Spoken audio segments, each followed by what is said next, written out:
अस्सलाम वालेकुम गाइस। आज हम स्टडी करेंगे काइनेटिक्स। पिछले वीडियो में हमने पढ़ा introduction to biomechanics and kinematics. आज हम किसको स्टडी कर रहे हैं? काइनेटिक्स। काइनेटिक्स में हमने पढ़ा है कि डील्स विद फोर्स। अब फर्स्ट हम इसके बारे में पढ़ेंगे टाइप ऑफ फोर्सेस के बारे में कि कौन कौन सी फोर्स होती है जो बॉडी पे एक्ट करती है और मूवमेंट परफॉर्म करवाती है। सबसे पहले हमें पता होना चाहिए फोर्स ऑफ ग्रेविटी।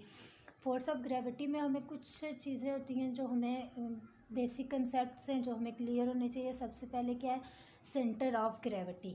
ठीक है, centre of gravity means that. ठीक है, centre of gravity. Centre of gravity ऐसे पॉइंट को कहते हैं जहाँ पे ग्रेविटेशनल फोर्स क्या होती है? कंसंट्रेटेड होती है। ठीक है, देन सेकंड हमें पता होनी चाहिए centre of mass. Centre of mass ऐसा पॉइंट होता है जहाँ पे मैस कंसंट्रेटेड होता है। ठीक है, ह्यूमन बॉडी में हमें पता होना चाहिए कि हमारा सेंटर ऑफ ग्रेविटी और सेंटर ऑफ मैस कहाँ पे है।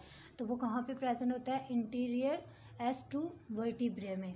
ठीक है, उसके बाद थर्ड हमें पता होना चाहिए base of sport. Base of sport क्या है? That surface on which the body is supported.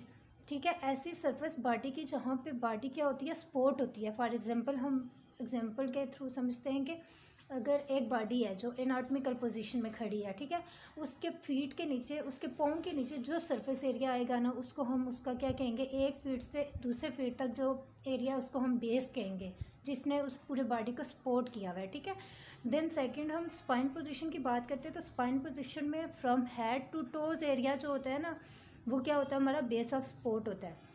Then हमें पता होना चाहिए कि जितना ज़्यादा बेस होगी उतनी ज़्यादा स्टेबिलिटी होगी। ठीक है, बेस इंक्रीज होगी तो स्टेबिलिटी भी इंक्रीज होगी। Then line of gravity. Line of gravity क्या होती है? ये होती है always act through centre of gravity like seat stand. ये एक लाइन होती है जिसके थ्रू क्या होती है? सेंटर ऑफ ग्रेविटी एक्ट कर रही होती है बॉडी पे। देन कुछ चीज़ें हैं जो हमें पॉइंट्स हमें पता होने चाहिए कि बेस ऑफ ग्रेविटी ज़्यादा होगी तो स्टेबिलिटी ज़्यादा होगी। देन जो सेंटर ऑफ ग्रेविटी है ना, अगर वो बेस के नियर होगी, मसलन बेस के करीब होगी और क्लोजर टू द सरफेस होगी, तो उस वक्त भी हमारी स्टेबिलिटी क्या होगी? इंक्रीज़ होगी या ज़्यादा होगी।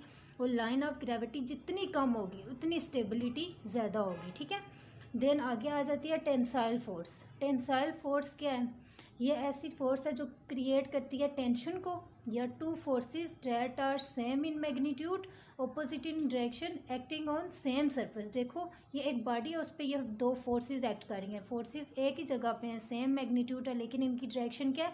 ऑपोजिट है। तो इन फोर्सेस को हम क्या कहेंगे? Tensile forces. देन हमारे पास आ जाता है डिस्ट्रक्शन फोर्सेस। डिस्ट्रक्शन नाम से ही पता चल रहा है वो क्या करेगा? Create separation of joints. ठीक है, इसमें क्या होता है कि तो टू फोर्सेस होती हैं same in magnitude opposite in direction acting at different points on object. कि टू फोर्सेस हैं, एक ऑब्जेक्ट है। देख लें डायग्राम में, एक ऑब्जेक्ट है जिसमें क्या कर रही हैं? दो फोर्सेस एक्ट कर रही हैं। और फोर्सेस किस तरह एक्ट कर रही हैं?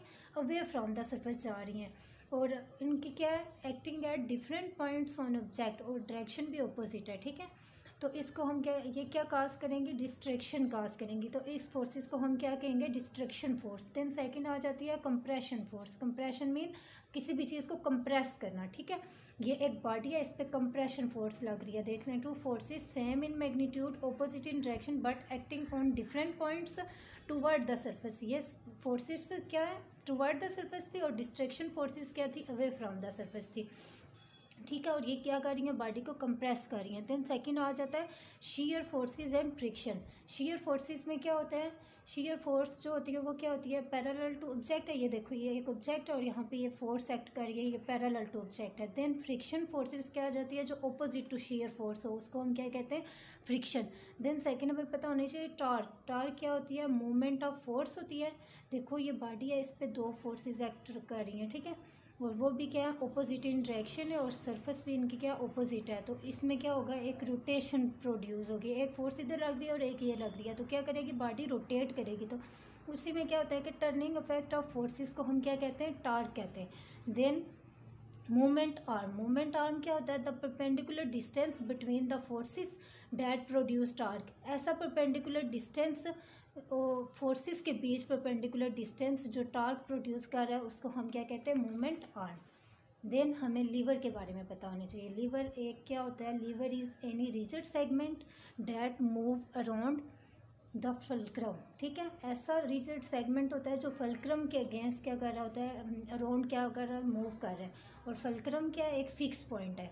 देन इसकी कितनी क्लासेस हैं, 3 क्लासेस हैं। फर्स्ट क्लास है, सेकंड क्लास है और थर्ड क्लास है। फर्स्ट क्लास में क्या होता है कि जो फल्क्रम होता है वो दरमियान में होता है और वेट और इफ़र्ट क्या वहाँ पे होता है, उसके साइड्स में होते हैं, ठीक है।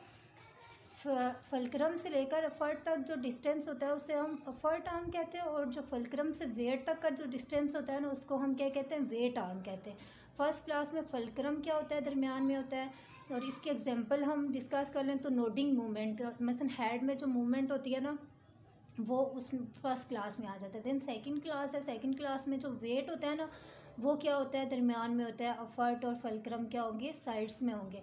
तो इसमें क्या होता है कि ये वेट से फल्क्रम तक वेट आर्म है, और इफ़र्ट से लेकर फल्क्रम तक जो डिस्टेंस है उसको हम अफर्ट आर्म कहेंगे, ठीक है। देन इसके एग्जांपल जो है ना, कोई भी ह्यूमन है, ठीक है।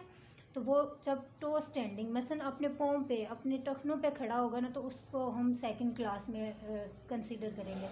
देन थर्ड क्लास आ जाता है। थर्ड क्लास में क्या होता है, जो हमारा अफर्ट होता है ना वो दरमियान में होता है, और इसमें क्या होता है कि जो वेट आर्म होता है ना वो इंक्रीज़ होता है, ठीक है।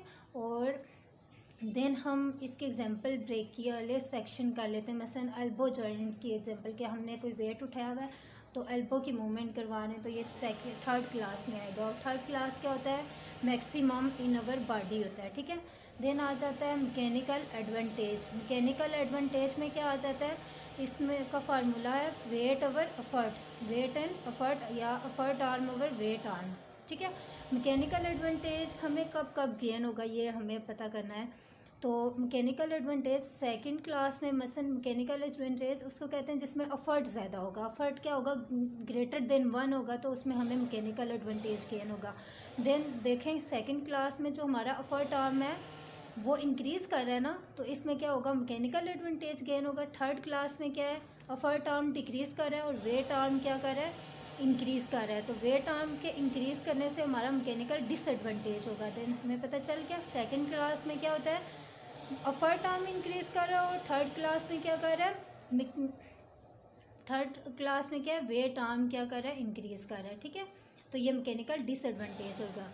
देन उसके बाद हमें फोर्स के कंपोनेंट के बारे में पता होना चाहिए। फोर्स के 2 कंपोनेंट होते हैं, एक परपेंडिकुलर कंपोनेंट होता है और एक पैरेलल कंपोनेंट होता है, ठीक है।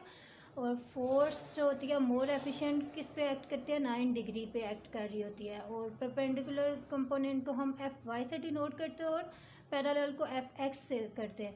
तो मोस्टली जो हमारी बॉडी में होता है ना वो Fx ग्रेटर देन होता है Fy के। Thank you.